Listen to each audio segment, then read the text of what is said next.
Some people can't even cook dinner 3 or 4 times a week. Like, how'd you have time to murder 3 to 4 people a week? Known as the Mangrove Monster, Daniel Barbosa was born to a rich family in the small town of Anolema, Colombia. On May 2nd, 1974, he saw a 9-year-old girl walking to school. He then lured her to a secluded area, raped her, and then strangled her to death. 10 years into his sentence in 1984, Barbosa saw a rowboat on the beach. He jumped in and started rowing for the mainland.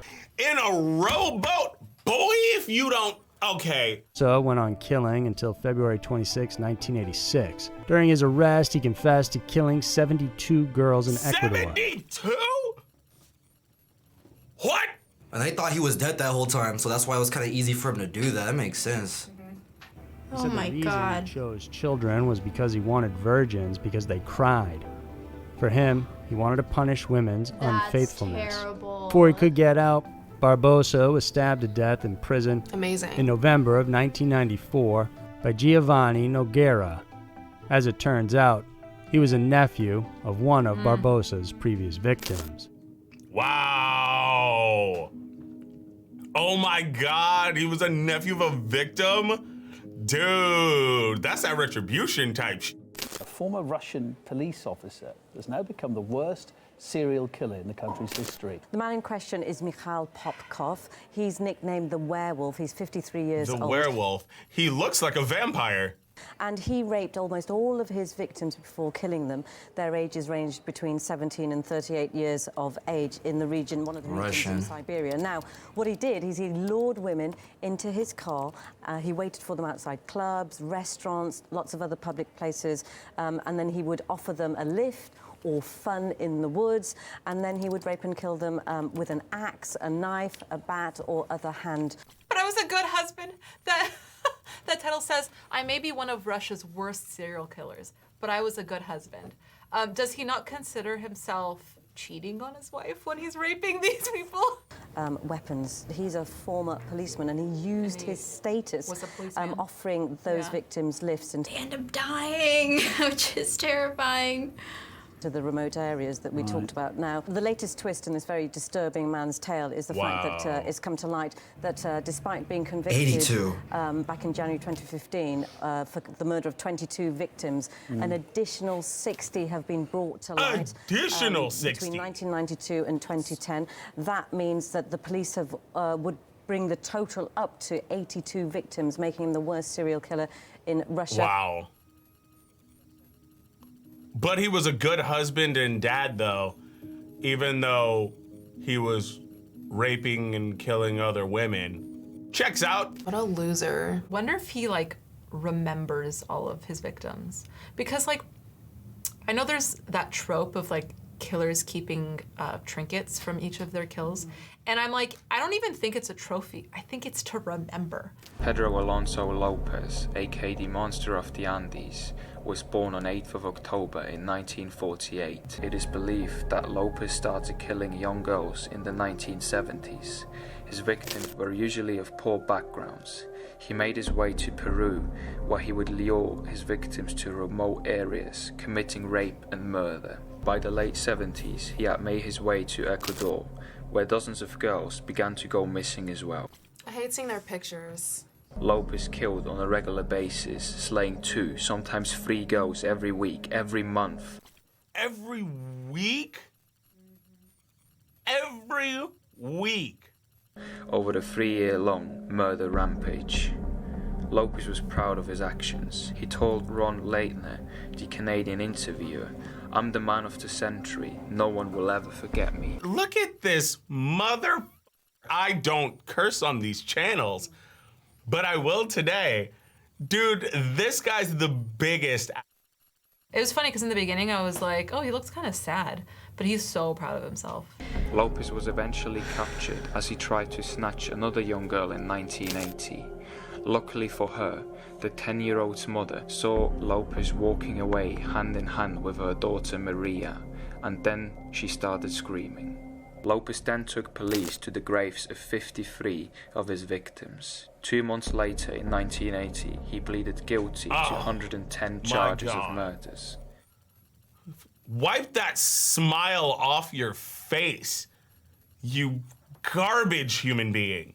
Imagine being like the mother or father of your kid, and you look at this guy in the court and you're seeing him just have this grin on his face. 110 charges He's of smitten with murders. himself. Police said the killer could have been charged with a total of 350 murders of missing girls. God. But additional trials in Colombia and Peru would have been too complex and costly. Are you Because of serious? Ecuador's laws at the time, Lopez only received a maximum sentence of 16 years. What?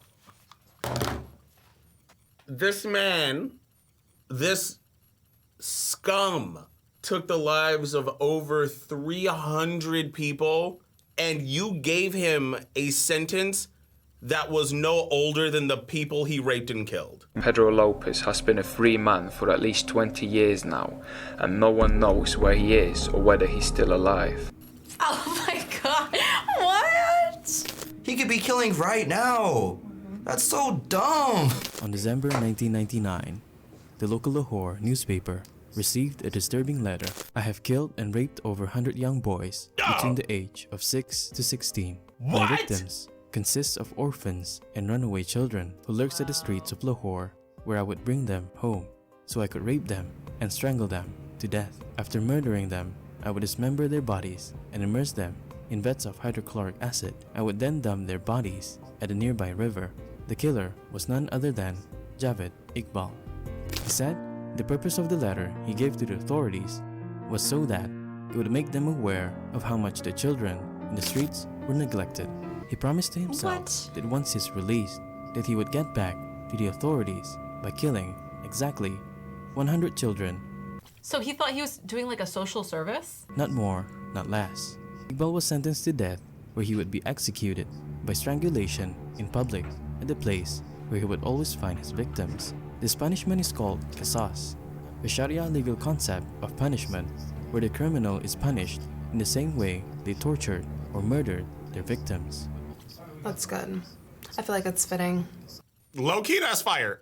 I mean, I'm kind of down with that. On October 8, 2001, Iqbal and his Cowards. accomplice Sajid Ahmad were found dead in their cell as they hung themselves using their bed sheets.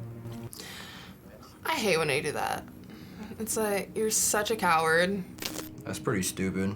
It's not even symbolic or anything, it's just dumb. It's like petty. It's like petty because you're bad. In the late 60s, a civil war took place in Colombia which would last for decades.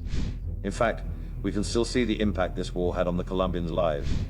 Thousands of Colombians, including children, were left homeless and driven to live in the dangerous streets teeming with crime. These children had no parents or relatives to take care of them, and they were the perfect targets for someone with twisted desires such as Luis Garavito, world's deadliest serial killer, who was nicknamed the Beast due to the terrible nature of his crimes. One would think that being subject to such a terrible childhood, Garavito would never wish the same thing to happen to his enemy. However, he did the exact opposite. That's always the case for these guys. Like, they have a crappy childhood. Garavito violated and murdered homeless boys between the age of 6 and 16. He was called the Beast for a reason. His victims were tortured and raped, and their throats were slashed. Some of the victims were also dismembered or decapitated. He went on with his life of crime for 7 years. 7 years? It was determined that Garavito killed anywhere from 150 to 400 boys. He was sentenced to 1,853 years in prison. Not enough. But because he cooperated with the police and helped them find the victims' bodies, his sentence was reduced to 22 years, and he is scheduled to be released in 2021. According to his guards, Garavito is a relaxed and respectful prisoner. No. In fact, he is currently studying to be a politician and start a career in activism to help abused children. The best part is how nonchalant the narrator sounds saying that, as if it isn't the silliest thing in the world. He wants to help abused children. Well, at least we'll know what the abuse was like because the abuser is telling us about it. Probably unlikely. It shouldn't even be a probability. This should be a 100% keep his ass behind bars. I don't understand why there was a boat there. Like, all this is just, huh? What happened? Yeah, it's like, if you can dish it out, you can take it. This sounds like some horror movie type. There's always that thought of like, oh, they've killed this many more, or we think they've killed this many more, or did they remember even how many they killed?